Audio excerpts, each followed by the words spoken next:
네, 안녕하십니까. 박정우입니다. 네, 이번 방송은 리노스라는 종목에 대해서 이야기해 보도록 하겠습니다. 영상 하단에 좋아요 한 번씩 눌러주시고 이야기 시작해 보도록 하겠습니다. 네, 리노스라는 종목이 오늘 상한가를 터치했다가 지금 상한가가 풀려서 왔다 갔다 흐름이 나오고 있습니다. 장 마감 시에 이 꼬리가 길어질지 다시 한번 상한가를 닫을지야 뭐 지켜봐야 되는 부분이긴 합니다만 어쨌든 현재 시점에서 상당한 급등이 나와 있다라는 것을 체크를 해볼 수가 있겠고, 이것을 바탕으로 우리는 이제 차트를 좀 바라보는, 그러니까 뭐 이 흐름을 바탕으로 본다는 게 아니라 그 전의 흐름들, 이 급등이 나오기 전에 있었던 주가의 예비 동작, 차트의 예비 동작, 뭐 준비 운동이라고 표현할 수 있는 그러한 흐름에 대해서, 그러한 포인트에 대해서 이야기를 해본 시간 가져보도록 하겠습니다.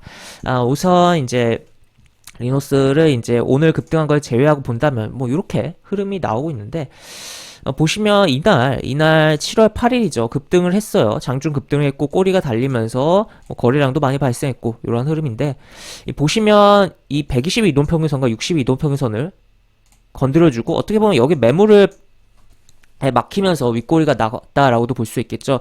이 이동평균선은 심리적으로도 그렇고 실제 완벽하진 않지만 이 해당 기간 동안의 종가의 평균이기 때문에 해당 기간 동안에 매수 단가라고도 볼 수 있는데, 그런 측면에서 압력을 받을 수도 있다는 점에서 충분히 저항을 받을 수가 있는 부분이고, 저항을 맞고서 미끄러졌다라고 볼 수 있겠는데, 여기서 우리가 생각을 해봐야 될 게, 미끄러지면 완전히 더 매도 압력이 지속된다면 그냥 쫙 미끄러져야 되는데, 더 오히려 그렇지 않고서 진정된 흐름이 나오고 있다라는 것을 봤을 때는 좀 수상하게 볼 필요성이 있다라고 볼 수 있겠고, 차트를 조금 더 크게 보죠.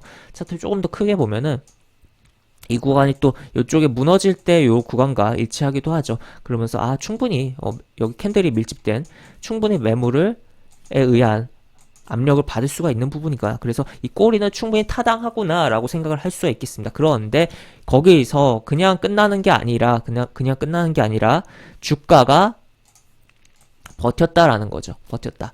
이 캔들 이후에 이 캔들의 저점을 지켜주면서 주가가 계속적으로 흘러간 부분이었고, 오늘 급등이 나왔다라는 점에서 좀 이상하구나, 이런 흐름을 좀 잘 봐야겠구나라고도 볼 수 있겠고, 항상 이 차트를 볼 때 요 이동평균선이라든지 직전 이 매물에 대한 부분을 건드려주고 이렇게 윗꼬리가 달리는 캔들들이 나올 경우에는 수상하게 볼 필요성이 있다라고 보시면 되겠습니다. 그래서 당장 살짝 눌렸다가 치고 나가는 게 아니라 깊게 미끄러지고 이 시세를 다 반납하는 흐름이 나오더라고 해도 우리가 주목을 해보면서 바라볼 필요성이 있고, 여기서도 한 번 더 이 122도평선을 건드려준 흐름이 나왔다라는 것을 볼 수가 있겠는데, 자, 그러면 이 캔들 이후에 미끄러졌는데 어디까지 미끄러지는 걸 허용할 것이냐라고 봤을 때는 가급적 이 시가라든지 이 저가 라인을 이탈하지 않는 게 긍정적이겠고, 안 좋게 흘러갈 경우 이 흐름이 나오기 전에 있었던 저점을 이탈하지 않는 게 좋다라는 거. 이 종목 같은 경우는 요 라인을 이탈하지 않고서 주가가 움직였죠. 움직임이 나오고 한 번 더 재차 버텨주고 122논평에서 건드려주고, 그리고 기간 조정, 가격 조정 굉장히 짧게 주고서 오늘 급등을 해준 흐름이다. 그래서 이런 식으로 뭐 똑같아요. 약간 이거는 이제 어떻게 보면 약간 뭐랄까요, 이동평에서 이 위에 깔려 있는 가운데서 횡보를 해주면서 어떻게 보면 큰 박스라고도 볼 수 있고, 찔러주다가 두 차례 찔러주다가 급등이 나온 거다라고 볼 수 있겠는데, 거꾸로도 그냥 떨어지는 흐름에 있어서도 이 차트에 좀 앞을 볼까요? 앞을 보면 이제 어디를 보는 게 좋을까요? 보시면 이런 거, 가장 선명한 예시로 볼 수 있는 게 여기를 요 정도로 보면 되지 않을까 싶기도 한데, 완벽하게 이제 저항을 받으면서 떨어진 건 아니지만 일단 5일 이동평에서 장중에 뚫어주면서 건드리고 저항받고, 그 다음에 두 번 두들기고 그 다음에 세 번째 올라타는, 물론 한번 깨졌어요. 깨지면서 움직임이 나오긴 했지만 이 캔들을 지켜주고선 여기서 슈팅이 나온 것도 있죠. 그 다음에 그리고 여기서도 보시면 가장 선명하게 흐름이 나오는 게 여기를 보죠.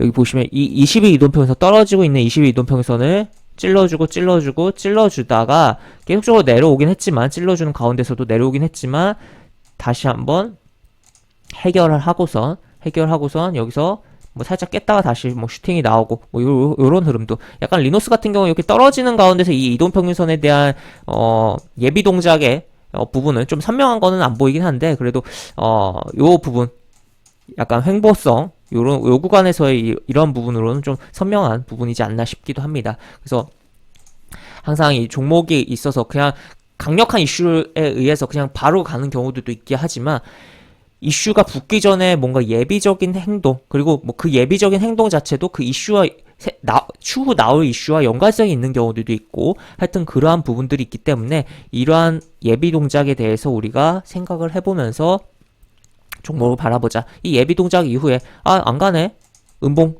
안 가네 하고 버리는 게 아니라 추가적인 흐름을 지켜보면서 이 흐름 이후에 뭔가 지켜주는 흐름들이 나온다면 수상하다, 그리고 스윙으로 볼 수 있겠구나, 시세가 나오기 전에 선취매를 할 수가 있겠구나 라는 관점으로 바라보면서 접근의 포인트를 좀 잡아본다면 좋을 것 같다 라고도 정리를 해볼 수 있겠습니다. 네, 이렇게 볼 수 있겠고, 영상 하단에 보시면 설명과 댓글 부분에 동일한 링크가 들어갑니다. 이 링크 타고 들어오시면 제가 운영하는 무료 카톡방으로 입장을 할 수 있고, 입장하시면 여러가지 장중 시황 관련 코멘트, 속보 관련된 부분, 여러가지 부분들 올려드린 부분 있으니까 이 부분 참고해보시면 주식하시는데 많은 도움이 되지 않을까 싶습니다. 이상 박정호였습니다. 네, 감사합니다.